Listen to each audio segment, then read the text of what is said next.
What if the labs your doctor ran weren't even designed to catch what's wrong with you? I'm a registered nurse who spent 17 years inside the pharmaceutical industry and then became the patient asking my own questions. Today, I'm walking you through why conventional labs missed the mark and the things I actually did to get my body out of chronic inflammation. First of all, what is inflammation? According to clevelandclinic.org, inflammation is your body's response to an illness, injury, or something that doesn't belong in your body, like germs or toxic chemicals.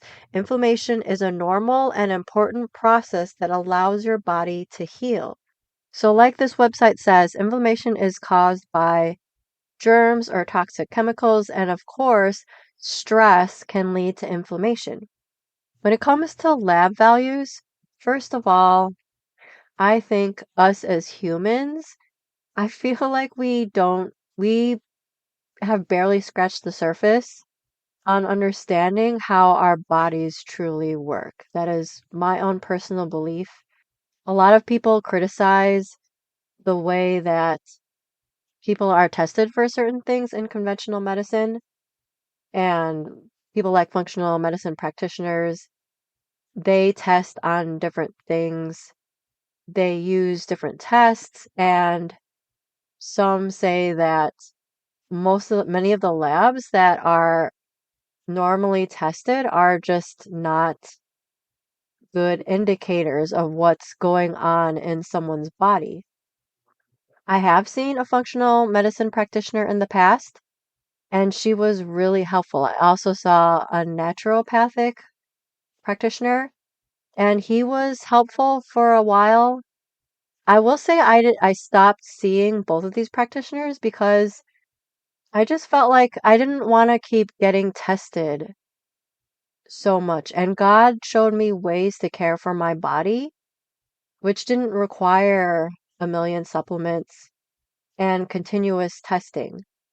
But I want to share with you what my lab values showed when I went to see a functional medicine practitioner. If you haven't heard about functional medicine practitioners, go to episode 32 and 33 where I speak with Heidi Toy, who is a functional medicine practitioner.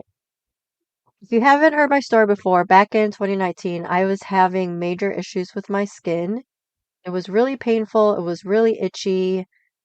I couldn't do regular things like wash the dishes, and it just seemed to get worse. So I saw a functional medicine practitioner, and here are some of the things that she found. I had a high need for vitamin C, alpha lipoic acid. I was very low in just about all B vitamins. Let's see what else. My gut was pretty disgusting. So that was when I did a cleanse. I changed my diet yet again because before that I had changed my diet many times. And as I've said on this podcast many times, I was so confused about what to eat. My weight dropped down to 90 pounds. This is something that I talk about in my book, Discover God's Health Wisdom, Exposing 8 Common Myths That Keep You Sick. Prior to seeing the functional medicine practitioner, I was on topical steroids. And I believe if I hadn't gone on this cleanse, if I didn't change my diet, if I didn't search for a different way, right now, today, I would be on very strong medications. And if I had never addressed these nutritional deficiencies, I believe I would have just kept on piling up prescription after prescription, and my medical bills would have gone up. And eventually, if I didn't give my body what it truly needed, I believe I would be in really bad shape right now.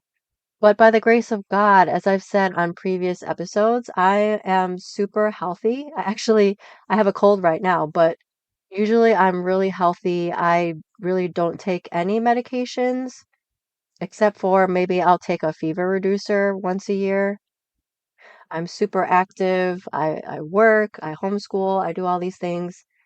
And as I've said in the past, I don't say this to brag, but I'm saying this because God showed me what to do for my health. And I'm just so grateful that He did. And that's part of the reason why I started this podcast. At the beginning of this episode, I started talking about inflammation. Inflammation is the cause of a lot of chronic health issues.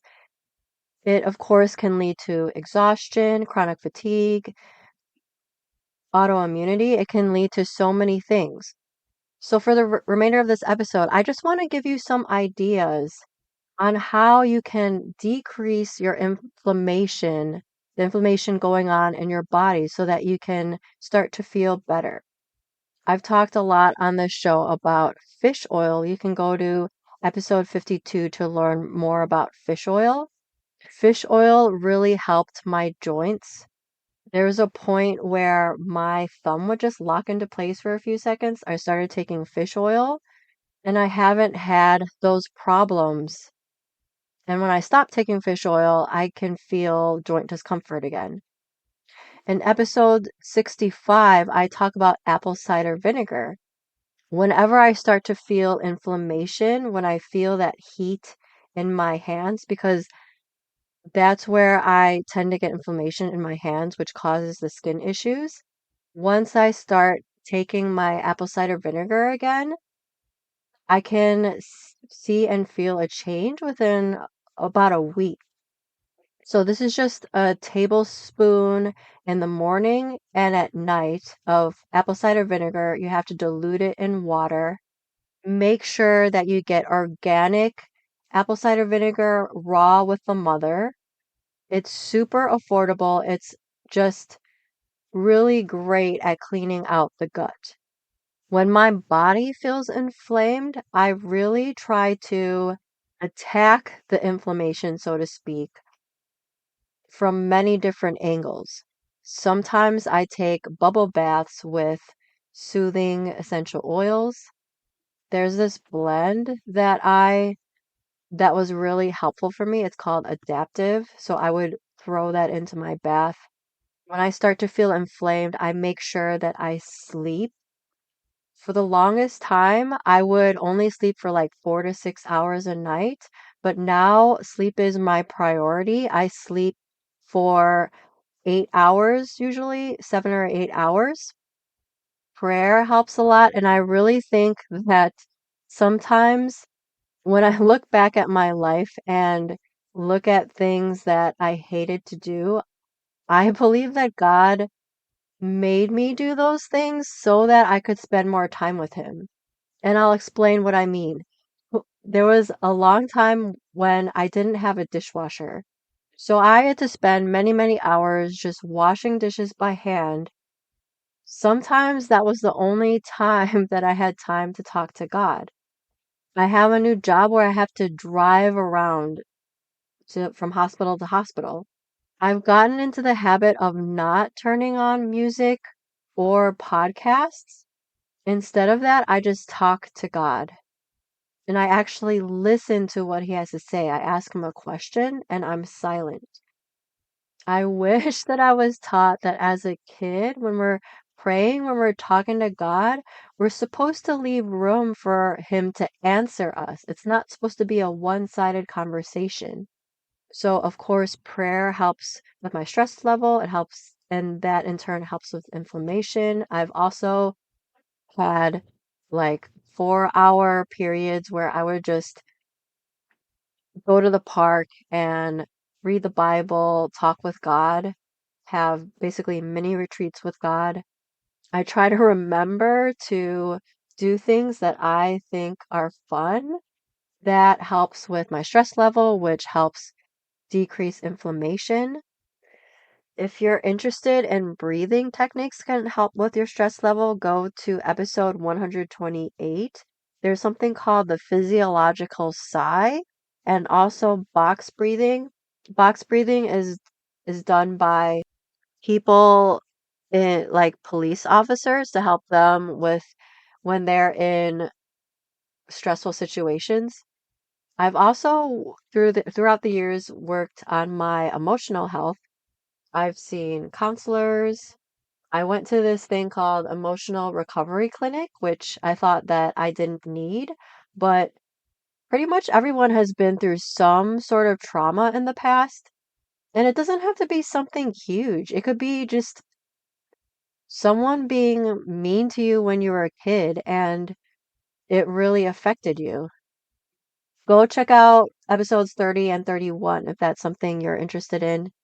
I also went to this, I don't know if you call it a conference or like workshop series called Soul Care.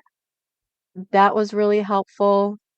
I've been in a part of a lot of women's groups throughout the years, and that's been really helpful to just pray for people, have people pray over me. Whenever I feel stressed, there's this tea that I love to drink. It has elderberry, ashwagandha, and lemon balm. So if you aren't into teas, I encourage you to find some teas that you like that can help with your stress level. Also, remember how we talked about toxic chemicals can cause inflammation? In episode 26 and 27, I talk about personal care products that are basically toxic to us. In episode 26, I talked to Christy Guth, who talked about how she would get constant migraines and how her husband would go through a full box of tissues every single day or something like that. They started switching out the personal care products, and basically the migraines and the allergies went away. So those are just some ideas for you to help your body get rid of the inflammation that may be going on in your body. So I really encourage you, go back, listen to this episode, find one or two things that you can integrate into your life right now so that you can feel better, so that you can have more energy. I really encourage you to do this, and you can go find me on Substack and tell me what you decided to do. And if you need help figuring out your next step, I have what's called a more energy strategy session. It's a chance to walk through your specific situation with me one-on-one and figure out your next right step. If you're interested, go to herholistichealing.com/services. This content is for informational purposes only and is not meant to be medical advice.